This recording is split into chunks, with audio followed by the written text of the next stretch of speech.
Hello, Kyle Whitaker, University of Missouri Extension, Webster County. Again, I want to thank you for joining our winter Ozark Ag Series.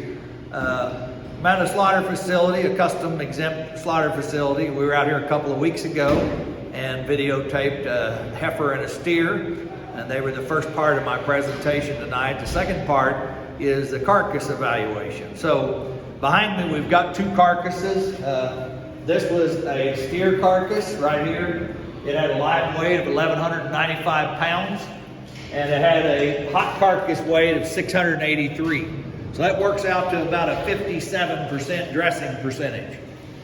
On the right over here is a heifer carcass. This heifer had a live weight of 1,200 pounds, had a hot carcass weight of 787 pounds, which is about a 67% dressing percentage. Typically, cattle, an average for dressing percent on cattle would be about 62%. And we're going to focus on the steer carcass first. If you remember when we looked at this steer just a little bit ago in terms of live weight, we talked about this steer maybe having a little bit more fill, one that was maybe a little bit lighter muscled, one that we thought maybe had a little bit more fat on it than the heifer. And so just by looking at the live animal, we would assume that this steer would have a higher quality grade, which we'll talk about in more detail in a little bit, and probably have a lower yield grade. So the first thing I want to talk about on these two carcasses is, first of all, how we distinguish a steer carcass from a heifer carcass. So if you look right up here, here is an H-bone, and on a steer carcass, this H-bone is really, really curved. And at the very end of it, it's kind of hard to see on this video, there is a piece of round bristle right there, which is called a pizzoli. That is present on a steer carcass that is absent on a heifer carcass. The other thing it would tell me this is a steer carcass is I have this area of lean here just to the end of the H-bone. That's an indication that's a steer carcass. Another indication, if you look here in the cod region, this is where the testicles were before this steer was castrated. This fat in the cod region is very rough and irregular. Now we'll compare that to the heifer carcass. First of all, at least this part of the H-bone significantly straighter when compared to the steer. We have the lack of the area of lean, bald area of lean at the end of the H-bone. We also do not have a pizzoli here. The other difference is if we look in the udder region, we'll notice that we have a lot smoother fat in the udder region compared to the steer that had real rough, irregular fat in the cod region. So the first thing we're going to talk about on these two carcasses is yield grade. And remember, the yield grades are 1, 2, 3, 4, and 5. 1 is the highest yielding, 5 is the lowest yielding. And so we'll look at the steer carcass first. And if we look, we should see a little bit more fat. We've got a little bit more sternum fat as you look right down here. We've got just a little bit more kidney and pelvic heart fat. Some of that leaf fat's been removed, but there's still more of it there. The big indication is for us to look at this ribeye. And when we're calculating a yield grade for a ribeye, we're pretty much interested in what the fat thickness is, 3/4 the length from the chine bone side. So this is a chine bone side, so we would measure the fat thickness or fat opposite the eye about right here. And so for calculating a yield grade, no fat, no external fat is a preliminary yield grade of 2. So that's our starting point for a yield grade.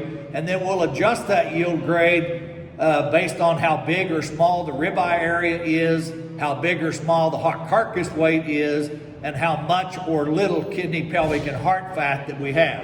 So this is the steer's ribeye, and if we measure 3/4 the length, we're probably looking here at maybe 1/10 of an inch of fat, maybe a little more, probably a preliminary yield grade start of 2.5. We're going to go over here and look at the heifer's ribeye. Again, if we compare these ribeyes, we go 3/4 the length, pretty much no fat here. So this carcass should be a higher yielding carcass. Now, the next thing we want to do is determine what the ribeye area is. And so we'll start with the heifer carcass here, and in a processing plant, in a large processing facility where they yield grade and quality grade, This is done by a computer, but this ribeye area is calculated in terms of square inches. And so I have a grid here, and if they lay that grid over, and there's a couple of big boxes here that saves you from counting all the dots, but you lay the grid over and literally count the number of dots and divide it by 10, and that would be the square inches. I'm not going to take the time on this carcass to go ahead and count all the dots, but I can just do real shortcut. We have at least 11 square inches here. I would guess this ribeye area to be about 12.5 square inches, but that's the way it's done. And so this particular heifer carcass is trimmer than the steer carcass and appears to have a larger ribeye. Now we'll put the grid on the steer. As you can see, the ribeye here is a little bit smaller. I'm going to guess this one's probably about a 10.8 square inch ribeye, and we got a little bit more fat. So this should be a lower yielding carcass because we have more fat, which is going to be excess trim, and our muscle indicator here is the ribeye area, and it appears to be smaller. So, if we compare these two steers or these two carcasses in terms of muscle, we know that the steer had a smaller ribeye, and if we look up here in the round, that's an indication of how much muscle. This is also a muscle indicator, the area of the round right here. And so this would be the wholesale cut or primal cut round. Then we have our loin, rib, and our chuck. Okay? And if we look at this heifer, you can see we got quite a bit more muscle expression up here at the round and even through the loin, which makes sense because if we compare these two ribeyes, the ribeye on this heifer carcass is considerably bigger. Now it should be bigger because her dressed weight, her hot carcass weight is larger, and that's an indication of how much muscle. The larger the hot carcass weight, the larger that ribeye area should be. Even if you look down here on the chuck, you can see that there's some real good muscle expression here on the chuck. So, if we're going to do a yield grade, and I put the formula on my first presentation, we're not going to do that today because we want to get these carcasses back in the cooler, but this one's going to start off probably as a preliminary yield grade of 2.5, and since it has a smaller ribeye, the USDA says if we have a hot carcass weight of 600 pounds, the average ribeye area should be 11 square inches. Well, this steer weighs, hot carcass weight 683 pounds, and its ribeye area is below that 11 square inches.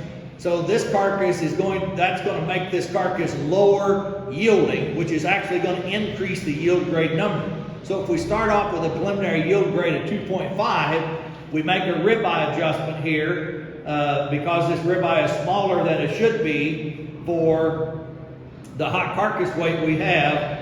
I'm going to probably give this steer carcass here a yield grade of 3.5, a final yield grade of 3.5. If we flip over here and look at this heifer is tremendously heavy muscled. Every muscle indicator we have, the round, the ribeye, the chuck, the loin, and it should be because the hot carcass weight is heavier. So the hot carcass weight here is just almost 800 pounds, 787 pounds. This carcass is trimmer, it is heavier muscled, so therefore it would yield grade quite a bit higher. I would put this at a final yield grade of 2.75. Okay, the next thing that I want to talk about on these carcasses is a quality grade, and if you watched my presentation on feeder cattle and slaughter cattle grading, this will help. But when it comes to quality grade, we basically determine the quality grade of a beef carcass on two factors. One of those is maturity, and the other one is marbling. And when it comes to maturity, there are 5 maturity groups, A through E. A is the youngest, E is the oldest. Most of the cattle we slaughter in the United States are in this A maturity. They're under 30 months of age. And then it's based on the degree of marbling. So I want to talk about the marbling first, and then we'll talk about maturity, and then we'll talk about how we assign quality grade. So I have some marbling cards here. There are 9 degrees of marbling, and I'm starting off with the 3rd highest. This is slightly abundant. Remember, marbling is this specks of fat you see inside the ribeye, known as intramuscular fat. If we have a slightly abundant degree of marbling and an A maturity, that would be a low prime carcass. You'll notice that we're going to see more external fat on some of these, the more marbling that we have. The reason for that is because animals deposit that fat in a sequence. First around the organs, then on the outside of the muscle, and finally intramuscular fat, or what we call marbling. And if you remember when we evaluated the live animals, they also deposit fat from the front of their body back and from their top of their body down. So this would be a low prime carcass. The next degree of marbling is moderately abundant. That would be an average prime. Actually, that would be above the slightly abundant. Then we're moving into the choice grade. This is a moderate degree of marbling. If this is an A maturity, this would be a high choice carcass. And then we have a modest degree of marbling, which would be an average choice carcass as long as it was an A maturity. And then we have a small degree of marbling, which is a low choice. And this is what the industry standard is. If a carcass drops below a low choice in terms of value, that really affects the value of the carcass. The next degree I'm going to show you, and the last degree, is slight. You can see there's less marbling in that, and that would be a select grade. And then there are also practically devoid a degree of marbling that's even less. So that's the degrees of marbling. We're going to look at these ribeyes in a little bit and compare them to these pictures. The next thing I want to do is to look at these carcasses and talk about maturity. So we're going to determine maturity. Remember, these animals deposit fat from the front forward and the top down. Well, in terms of aging, it's kind of the same way. They're going to show more age in the front of the carcass earlier than they will at the back of the carcass. So if we start down here, we basically have cervical vertebrae, and then we have some thoracic vertebrae. On the end of these vertebrae, you'll notice some white cartilage. Those are called thoracic buttons. That is cartilage, meaning this animal is not old enough to for this cartilage to have ossified. And so that's an indication that it's a young carcass. The other thing we'll notice, if we look at the rib cage, in a younger animal, we'll notice these ribs have some red color to them, and they're more round. If it's an older animal, those ribs tend to be whiter and whiter or lighter in color, less red tinge to them. As we move up the spinal column, we get into what are called lumbar vertebrae here, and then we get into sacral vertebrae up here. And so for an A maturity carcass or a young carcass, we'll start to see that we should be able to see that these things are distinctly separated. One vertebrae here, and there's cartilage in between them. Okay? So that's how we determine what maturity grade that a carcass is. Now we're looking at the ribeye of the steer now to determine the quality grade. We've determined the maturity of both of these carcasses are A, meaning both of them are under 30 months of age. Now we need to determine what the marbling is. And I'm just simply, and this ribeye hadn't been exposed a real long time. The longer these ribeyes are exposed to light, they tend to bloom, and you'll see a little bit more marbling coming up. But you can see some here. So we're going to try to figure out what degree of marbling this is so we can assign a quality grade to it. If we compare it to this moderately abundant, obviously this ribeye has much less than that. If we go down to the next degree of marbling, which is slightly abundant, obviously this ribeye has less than that. Then we go into the moderate degree of marbling, which would be considered a high choice. Getting closer, but I still believe this ribeye has less degree of marbling than moderate. So I'm going to go on to the next lowest degree of marbling, which is modest, which would be an average choice quality grade. And we're close, but we're going to go ahead and look at the next degree of marbling, which is small, which is the minimum amount of marbling that a carcass must have to grade low choice. And I'm going to go with that degree right there. I want to go ahead and show you the next degree, which is a slight degree of marbling, but to me this is a pretty good comparison that this carcass has a small degree of marbling, and as long as it's an A maturity, would qualify for a low choice quality grade. Then we'll go to the next degree of marbling, which is slight. And so you can see that this ribeye has more marbling than that. Now we're going to do the same thing looking at the heifer carcass to our right. So here we are at the heifer carcass looking at the ribeye, and again we're going to compare our degrees of marbling. This moderately abundant would be an average prime. Obviously that carcass does not have that much marbling. If we go to slightly abundant degree of marbling, which would be a low prime, again this carcass does not have that much marbling. If we go to a moderate degree of marbling, which would be high choice, again this carcass doesn't have that much marbling. If we go to a modest degree of marbling, which would be a average choice average carcass, again this carcass doesn't have that. If we go to small, which is the minimum amount of marbling required for a low choice carcass, again I think this carcass falls short. So we'll compare it to the slight degree of marbling, and I believe this is our best match. So if this is an A maturity and we've determined that it is, this carcass would have a quality grade of select. I just want to review what we've talked about here. The first was a yield grade, which identifies the amount of boneless, closely trimmed retail cuts. Dressing percentage and yield grade are different. Dressing percentage is the hot carcass weight compared to the animal's live weight. If you remember, our steer carcass had a live weight of 1,195 pounds at a carcass weight of 683, which was a dressing percent of 57%. Our heifer carcass had a live weight of 1,200 pounds, had a hot carcass weight of 787, which is a dressing percent of 67%. Remember, the average is 62, so that's pretty high.